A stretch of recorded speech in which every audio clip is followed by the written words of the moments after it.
In ancient Rome, warfare was more than just a means to an end. It was a way to demonstrate valor, courage, and honor. The Roman Empire, renowned for its powerful legions, was built on the idea of glory through direct combat. Soldiers were expected to confront their enemies face to face, engage in bloody hand-to-hand combat, and win through decisive grand battles.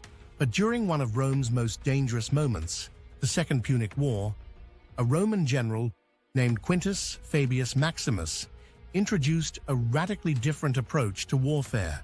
Known as the Fabian Strategy, it relied on patience, harassment, and attrition, rather than the head-on confrontations Romans revered. This strategy, though effective, was met with disdain. Why was Fabian's indirect warfare so controversial in Roman society? To answer this, we'll explore the deep cultural values surrounding Roman warfare and contrast them with how Sun Tzu's principles of indirect warfare were embraced in ancient China. For Romans, war wasn't just about strategy. It was about showcasing personal bravery and proving the superiority of their legions. Roman military culture placed immense importance on pitched battles, where soldiers lined up in tight formations, ready to clash with the enemy. These battles weren't just tactical events. They were an opportunity to achieve glory. Soldiers believed that true heroism could only be displayed on the battlefield, facing the enemy head-on and emerging victorious. Roman generals who won decisive battles were hailed as heroes, celebrated with parades and monuments. Victories weren't just about strategic gains, they were about demonstrating Roman strength and valor. Avoiding battle or not giving the enemy a chance to fight was seen as dishonorable. The idea of delaying or avoiding direct confrontation, which defined Fabian's strategy, was difficult for Romans to accept. The Roman military system was designed for large-scale pitched battles. The legionary system, with its well-trained infantry, relied on direct engagement.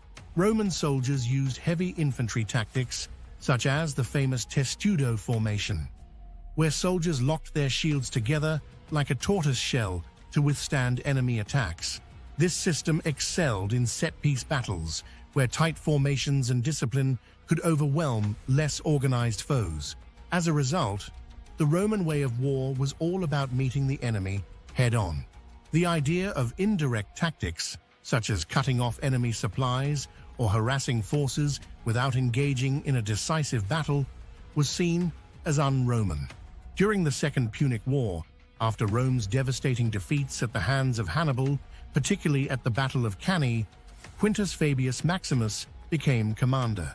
Faced with Hannibal's tactical brilliance, Fabian realized that the Roman legions couldn't defeat Hannibal in direct battle. So, instead of trying to match him head-on, Fabian adopted an entirely different approach. He focused on delaying tactics. Fabian refused to confront Hannibal in open battle. Instead, he followed Hannibal's army at a distance, harassing his foraging parties, cutting off supplies, and wearing down his forces over time.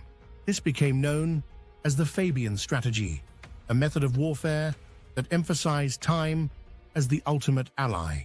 By denying Hannibal a decisive battle, Fabian hoped to slowly erode the Carthaginian army's strength, buying Rome time to recover and regroup.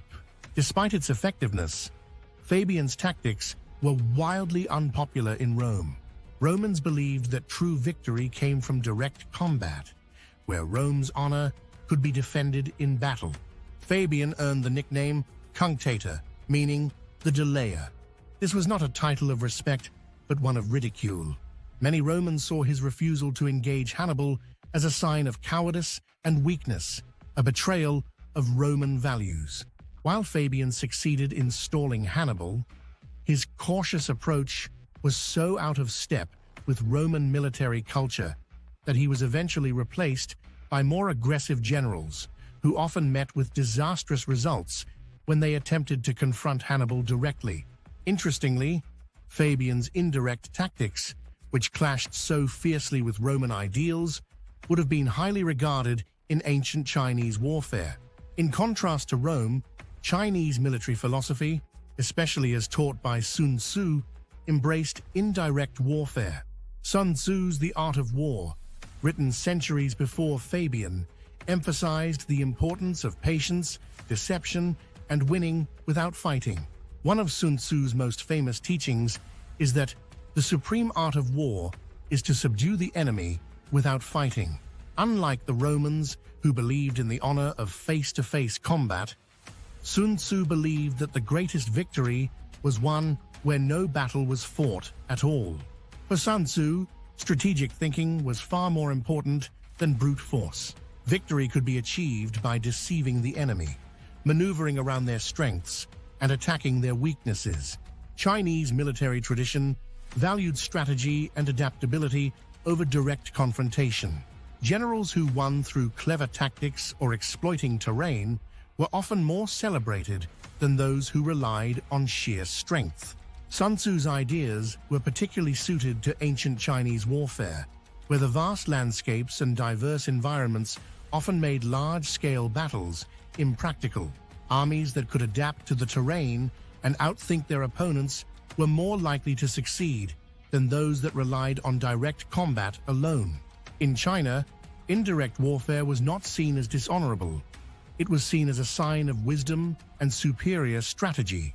The ability to defeat an enemy without risking one's own forces was considered the pinnacle of military skill. Sun Tzu's teachings were deeply ingrained in Chinese military culture, influencing generations of generals and leaders. Unlike in Rome, where Fabian strategy was met with skepticism, Chinese commanders were encouraged to think creatively and avoid unnecessary conflict. So, why was Fabian's indirect warfare so difficult for the Romans to accept? At its core, the rejection of Fabian's strategy reveals a clash of values. Roman culture glorified direct combat.